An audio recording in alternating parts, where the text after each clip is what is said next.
তো guys Saudi আরব আর বাংলাদেশে পার্থক্য কি দেখেন বলতেছি। আমার হাতে যে বোকটা দেখতেছেন এটা হচ্ছে কি আমার কফিলের বইনু অর্ডার দিয়েছে।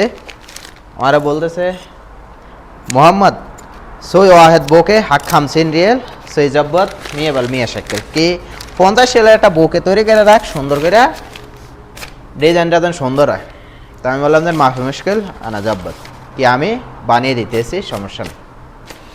তো উনি 50 রিয়াল দিয়ে গেছে। আর বাংলাদেশে হইলে কি হইতো এটাই বলতেছি। ধরেন ভাইয়ের দোকানে বই নাইলো, তো বই আসার পরে বইনে সামান নিলেও টাকা দিত না। বইনে কইবে যেন ধরেন ভাইয়ের দোকানে কোনো কর্মচারী থাকলে তো বইনে বলবো যেন এটা হচ্ছে কি আমার ভাইয়ের দোকান, ভাইয়েরে কইস, এরকমই তো চলে। এবার ভাই আইয়ক আর বইনে আইয়ক আত্মীয় স্বজন যারা আইয়ক এরকমই চলে বাংলাদেশও। সৌদি আরবে কিন্তু এরকম না ভাই। সৌদি আরবে বইনে আইয়ক ভাইয়া আইয়ক মায়া আইয়ক টাকা দিয়ে যাইব।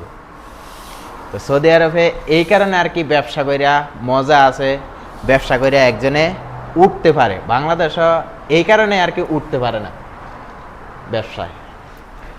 তো আশা করি বুঝতে পারছেন। আর আমার কফিলের মায় অনেক ভালো, ওনাকে ফ্যামিলি অনেক ভালো। তো আশা করি বুঝতে পারছেন। যারা আমার পেজে নতুন পেজটা ফলো দিয়ে সাথেই থাকবেন। তো ওনার দুইটা কার্ড আছে, আবার কার্ডগুলো আমি লাগাইতেছি।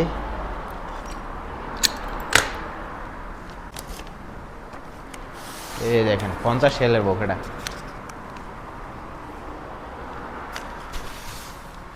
তো ভালো থাকবেন সবাই, আজকের ভিডিওটা এই পর্যন্তই।